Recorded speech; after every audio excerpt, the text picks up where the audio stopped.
Here we go. What's happening? We are live again, Ward Wrestling Live. And again, as I always say, we have another amazing wrestling mind in our country. Somebody that is doing really big things with his life now and giving back to the sport. Coach Camden Eppert is with us. He's the assistant at George Mason. He spent 3 years at UW-Madison. He's coached 8 All-Americans, 34 NCAA qualifiers, wrestled at Purdue, where he was a 2-time NCAA qualifier, 4-time Big Ten place winner, 4-time academic All Big Ten, 3-time academic All-American. And he's sitting in the courtyard at his pads. Yeah. What's up, Coach? Hey, not much. Thanks for having me on. Appreciate it. Yeah, man, for sure. So first things first, obviously, a different type of off season for you. Yeah, big time. And obviously it's different all around the country. We here at George Mason, we normally train year round, train right after season, freestyle, and then we do right in June, at the end of June, we'll hit a 5-week training cycle where we bring in all our freshmen. We get them acclimated. And so really right now would be a time that they're home right before they come back and we start preseason. But again, this summer's been a little bit crazy. Been working at home a ton and trying to get workouts in on your own and stay in shape so we can get back in the groove of things whenever that happens. So yeah, what conference are you guys? We're in the MAC conference. So we were in the EWL. That league went ahead and merged with the MAC. And so now Old Dominion was in there with 15 teams, but now it's 14 teams, the East and the West. So nice. So far, word is business as usual right now, or what? Yeah. They haven't said anything about, winter sports. We had the NWCA convention. So I guess it was 2 weeks ago now. Had the NCAA, our rep on there, and he's like, hey, we're going to leave it, put it out of our hands, guys. It's you guys kind of make a decision right now. And obviously the MAC canceled fall sports. I know the Big Ten is saying, they have those fall sport, or they want to keep football to spring. Pretty tight with one of the Purdue football coaches, actually. And, he doesn't seem very, very optimistic of the spring. To redo a schedule like that, especially in the Big Ten and the SEC, that's going to be brutal. So I don't, not to crush anyone's dreams, but I don't see it happening. Yeah, they're trying to make this big super conference for this year. Yeah, right. And it's kind of silly to me, but hopefully it works. I love football, so let's make it happen, but we'll see. And I think we all love kids and want to see kids play ball, but exactly. But also common sense is right. It's like, yeah, okay, that's gonna work, right? Yeah, right. And you know what? We've actually, what is a good point on wrestling's end. So you got 22 people on a football field going after one ball. So that's a little bit different than wrestling, right? So if you and I go out and we train, it's you and me, right? We're not with 50 other people. Now, granted, in a real life, we would transfer and go around each teammate, but then when we compete against each other, we can convince those health professionals that, hey, it's you, it's me, and then one other person, right? And there's not 20 other people or 15 other people around you. So we'd love for them to take that to heart, but we don't know if that's going to happen either. So yeah, and I had a high school coach on earlier, and we talked a little bit about it, and I understand. Well, I don't want to get myself in trouble. I want everybody to be back, and I want athletics to happen. I want everyone to be playing sports, and I want life as usual, right?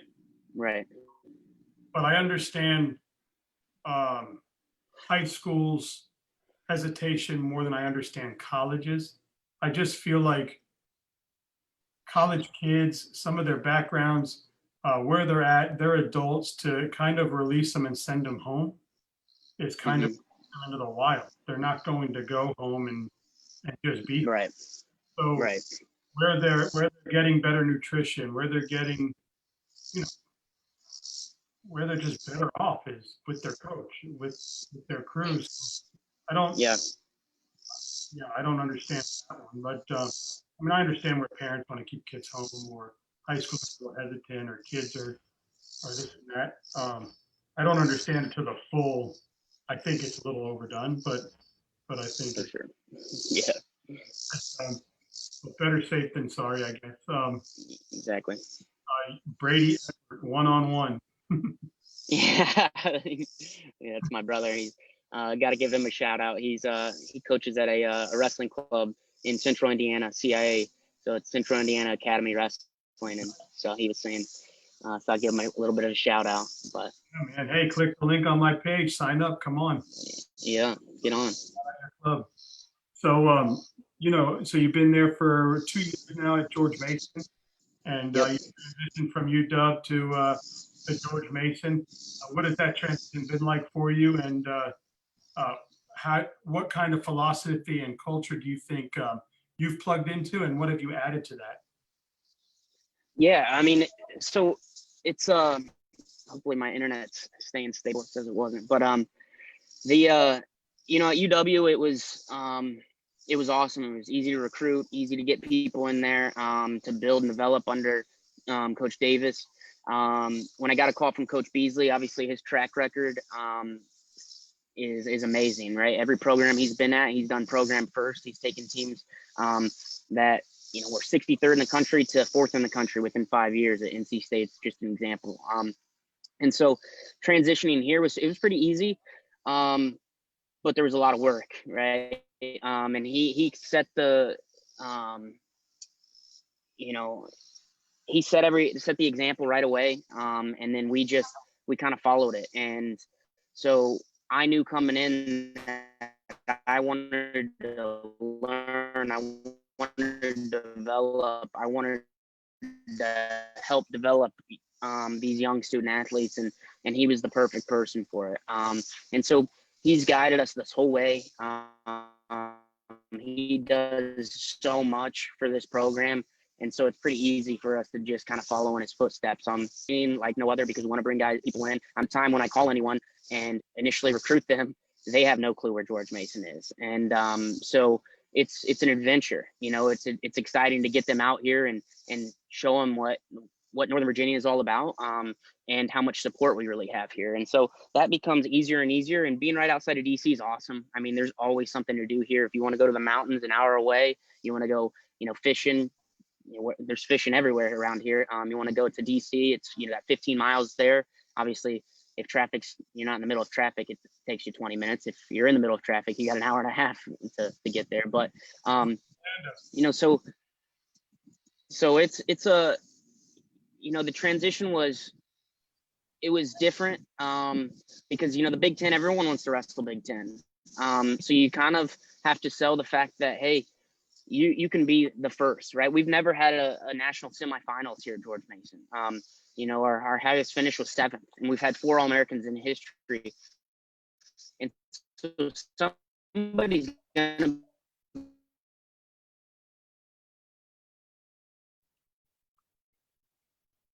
I kind of lost you, Coach. be the first. And that, to me, as that guy, I always tell him I joke with him for you. Can you hear me any better? You there? A little bit. Let me see if I can, maybe my phone will work better. Sorry for this. Yeah, no worries. It happens. I was with Right.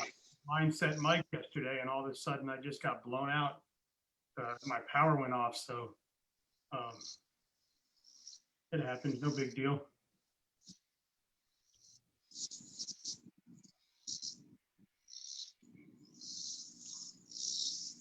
Let me let you in. See if my phone works better.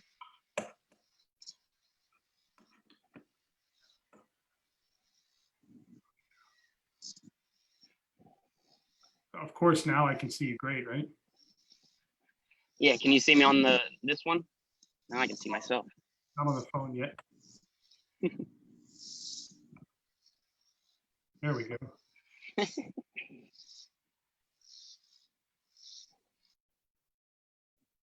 All right. There we go. Can you hear me?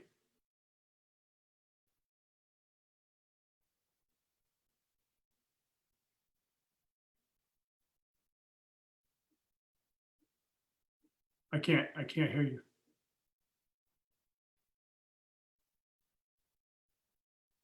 No sound.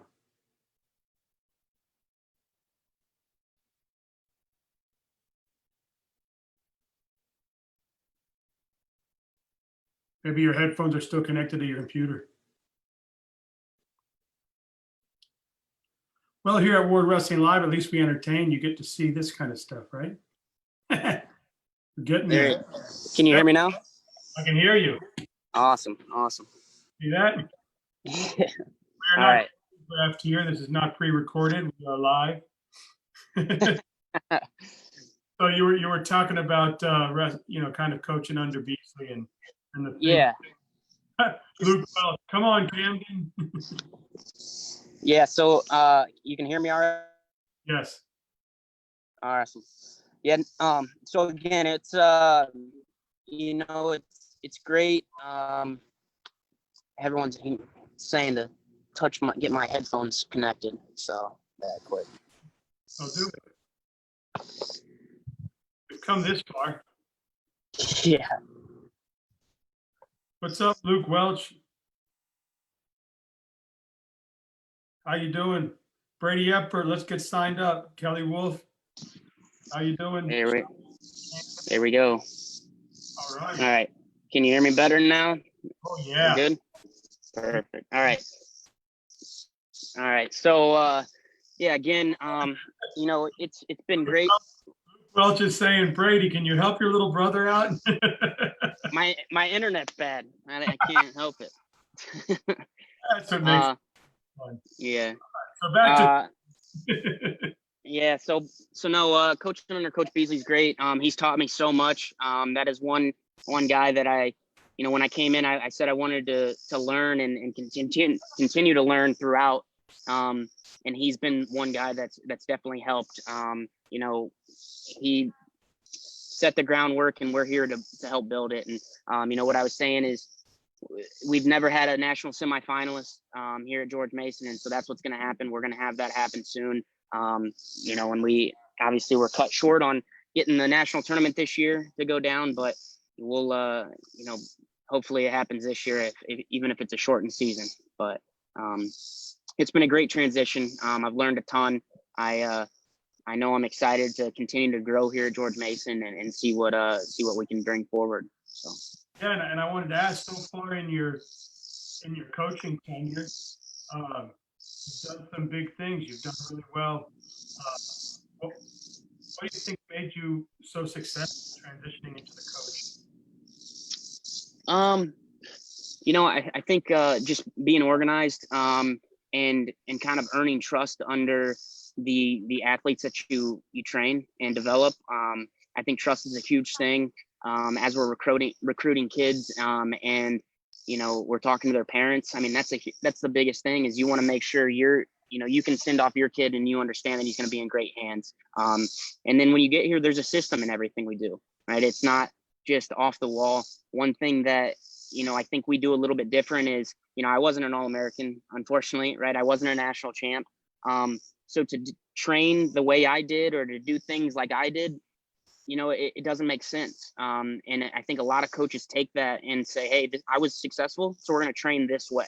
And if you don't like it, then get out. Well, in our book, it's right. We didn't succeed there. So we got to look at the sciences. We have to understand that there's more to coaching than just a cookie cutter way. And Coach Beasley's helped really me look at that and understand it, and relay that message. And then you gain the trust from the guys and understand that, we're going to be throwing technique. We're going to do technique on a regular basis to help develop these guys. It's not a cookie cutter way. And I know that's kind of cliche to say, but I think that's helped me a lot. Another shout out to my brother. He coached me from, when I started, right? When I was 7 years old, he was the one that was in, my extra coach, coached me in high school to a couple state titles. And so the technique and really looking at the sport that way was always something that I really broke down, and I looked at it, and he was naturally gifted. It took me a lot more, right? I was put in the hours, put in the time, and finally at some point it struck. And so that, and I'm again comes back to trust and just building a foundation with our guys and understanding that, hey, we're going to get you there. Just believe in it, believe in the process, because we're going to get you there at some point. And so I know that's a roundabout way of saying it, but I would imagine, really, essentially it comes down to trust, development, and having a system in all we do. So. Awesome. And so I know you spoke a little bit to the recruits there, and talk about that. What type of athlete are you guys looking for?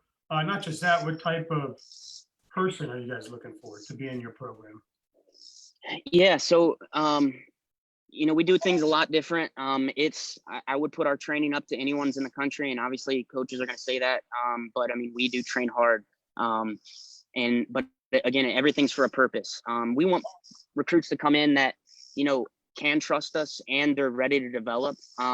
But we also have a no tolerance on drugs and alcohol. We want them to come in for the 4 to 5 years and understand that you're going to get a great degree, and we're going to develop you to the best of your ability, and we're going to get you on top of that podium. And if they can believe that and they can come in and take that all serious, then those are the type of recruits we want. So it's the character, it's the work ethic, and the internal drive that they have. Division I wrestling is definitely not for everyone. And I don't like saying it's a job. Some people say it's a job. In my opinion, it's you just got to love the sport. You got to have a great character and belief in yourself. But the technique, the wrestling side of it, in our opinion, is pretty easy. We can teach you double, singles, high crotches. It's the character and then that work ethic that you bring forward that's really going to get you to the top. Because everyone's going to have a different mentality. Some are going to be a lot stronger than others, quicker than others. If you can combine those little things and make sure you can develop them and get them a little bit better each and every day, and then have them come in and have fun, right? And love the process. Now it's not a job. It's something that you want to do on a regular basis. I love wrestling because not only do you get to beat up on some people, but you get in there and it's one of the best workouts you can possibly get. And you can have fun doing it. And so, overall character, work ethic, and if they can understand that drugs, alcohol, the biggest thing is wrestling. It gets a bad name of you train hard and you party hard, right? And that's something that we want to take out of the equation, because by the end of it, if you're on top of that podium and you have no regrets, then we did our job, right? And if you don't get on top of that podium and you have no regrets, and that little I shouldn't have gone out that night or partied that night. You have 4 to 5 years to do something special. So take that equation out, right? That's a 10-pound vest that's on you that you can easily get that away. And so that's kind of what we do. And, I'll tell you what, there's a lot of recruits that we talk to and we tell them that. And they're like, oh, man, I want to party in college. It's like, all right, well, then, we'll shake your hand and you can go on. So I had Julia Salata on. And I asked her, coaching and stuff, and she said the one thing is in the room, she trains so hard just to make sure that her own athletes can't beat her. Because when they challenge her and she gets on the mat, she's like, they're not touching my legs. Yeah. Destroy them when they're on a run. She still wants to beat them up the mountain. You guys do you still get that feeling when they challenge you or get you on the mat? Do you feel like you got to keep yourself at that? 100%. And that's why, right now it's, we can't get on the mat all that much. And so I got to find a different edge, right? That's something that I have been, whether it's longer runs, doing different bike workouts. Honestly, I went out and ran and then did stance and motion. And I'll turn 30 this year, right? And I'm not, there's no reason for me to do it, right? I'm not training for anything except for, to make sure when we get back in the groove of things, I'm ready to go and I don't get beat up on. But yeah, I definitely have that competitive edge of me. And I give the guys a hard time all the time during preseason when we're doing sprint laps or we're doing, long distance runs or a plate run. I'll do it with them, right? That's the trust that comes with it. If they see me doing it, there's no reason for them not to do it and have fun doing it. That's another thing that Coach Beasley and I are actually getting our MBAs right now. Why? We both have our masters, just to better ourselves, right? Running a Division I program, in my opinion, is kind of a business. You can look at it as a business. And so, I'm in an accounting class. If I get an A in this accounting class, you better believe I'm going to tell these guys, hey, I just got a 4.0. All right, this class. So where are you guys at? You know, and I that was one thing that my coach did, Coach Scott Hinkle. Every day he would get in there and he would challenge us. I remember he learned how to do a plank one time, never done a plank before. And he did one like 2 minutes and he was like exhausted. It was the day we went and wrestled in Carver Hawkeye. And he's like, our strength coach was like, yeah, do a plank. It's a good core workout. He got obsessed. Every morning it'd be like 5 a.m. He'd be in the wrestling room sweating like crazy. And every time he'd increase the level. And at one point as a team, we literally did an hour plank and he did it with us. I mean, it was incredible. By the end of the hour, he started putting plates on everyone's back because he wanted to win. And he'll probably say I cheated, which I didn't. I mean, I might have, a little bit, just like throughout the whole time, but I ended up beating him and he was so pissed. He was so pissed at it.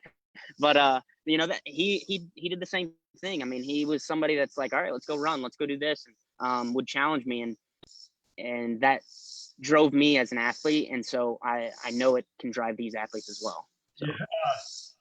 Tanner Sewell, Camden. Yeah, you just had Tanner on here, yeah. Yeah, and then I had his the Nova club coach that he had. He did another one this Sunday, so really good turnout. Over 10,000 views through my page. Wow, that was awesome nice. for him. I hope that it turns a lot of people to his Zoom thing, so now he can build that. For sure. Luke Welch said the man did an hour plank once. Yeah. But he did it, right? Yeah, I did. We did. He did That's no lie. Man, so what was it like, wrestling in the Big Ten? I guess people say that's the football version of the SEC, right? Yeah. Yeah, I mean, it was tough. Obviously everyone wants to wrestle in the Big Ten. They want to win a Big Ten title, and you win a Big Ten title, you're most likely going to be an All-American, right? I mean, it's just the pinnacle of it. It was a grind, especially on my body. And anybody who wrestles in it and is, starts and is a Big Ten placer, makes the national tournament, understand that by the end of it, your body's pretty beat up. Because you go from a Friday wrestling Jesse Delgado to a Sunday wrestling McDonough or Zach Sanders, Connor Yutzi. And,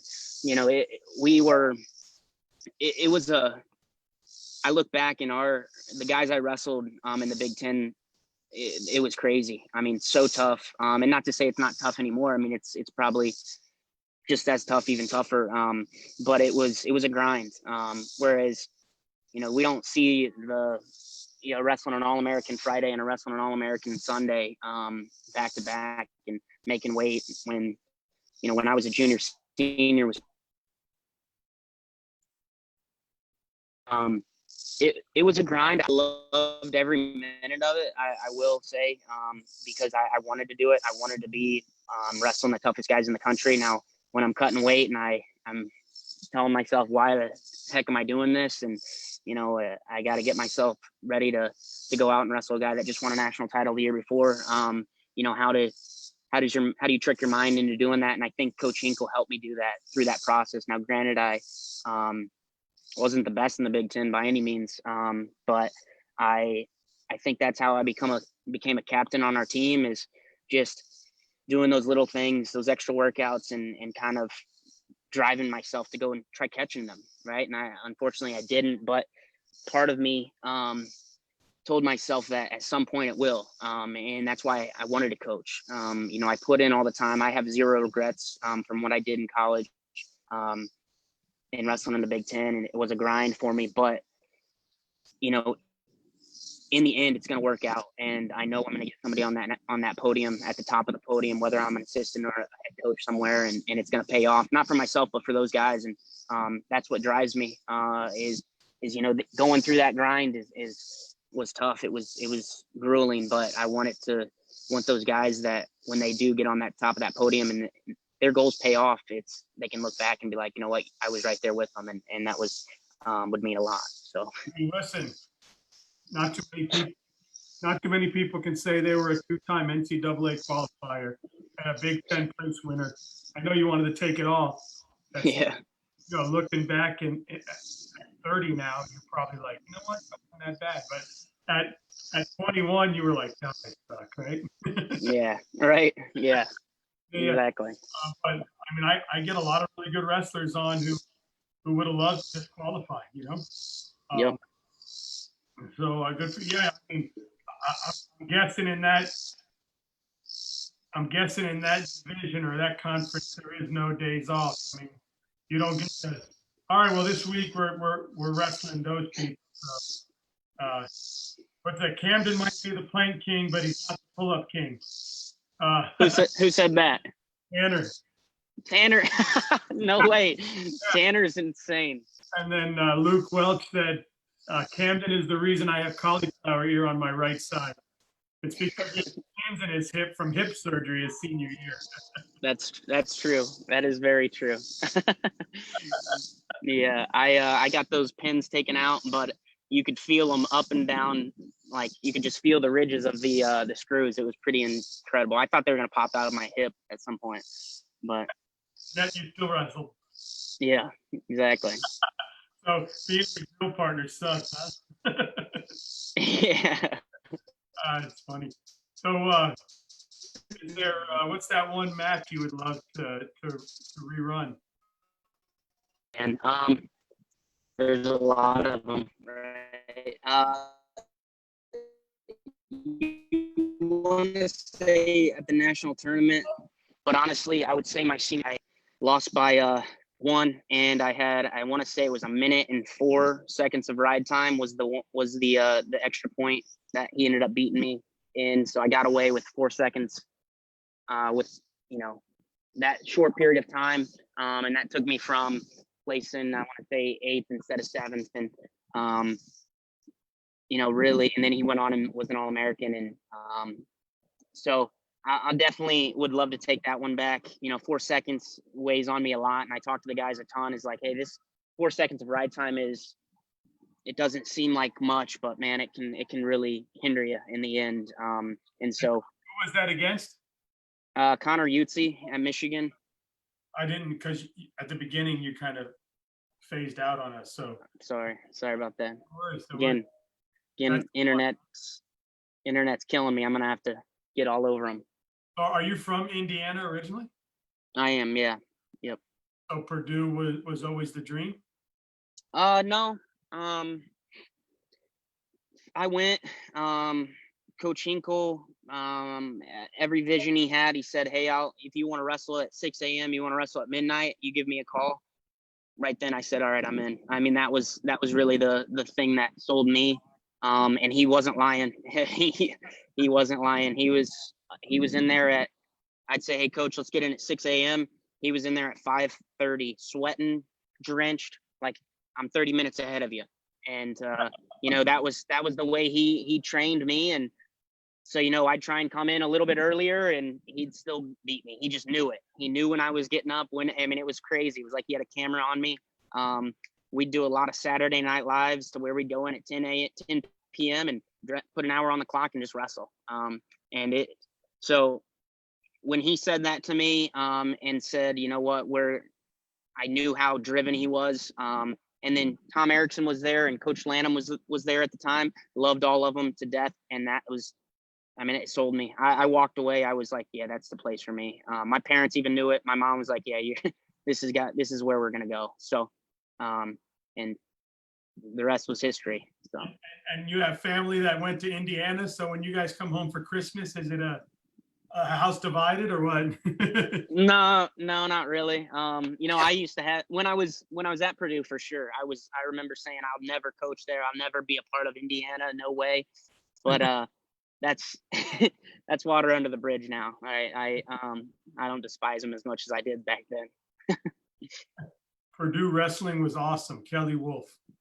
Yeah, that's my mom. Oh, hey, Mom.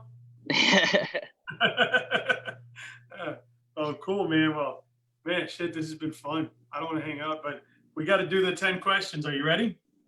Let's do it. All right. Fairfax or West Lafayette? Ooh. depends where. I'd have to honestly, I'd say Fairfax right now with my age, where I'm at. Fairfax is awesome. Great place to be. All right. Let's see. Next. Civil War trails or county trails? Civil War, for sure. The NRA Museum or the Railroad Museum? Never been to either. West Lafayette is closer to home. That's true. Is that what my mom said? Yeah. Man, you know, the Democrats are going to get all over me. Lindsey Beasley's going to kill me, but I'd say the NRA Museum. Yeah, I probably cheat as well. There I mean, I own 18 guns, by the way. you go. Please send me the hate messages. Daniels Run or Burke Lake? Ooh, Daniels Run. I can't read my own handwriting. Acontic Park or Fairfax Villa?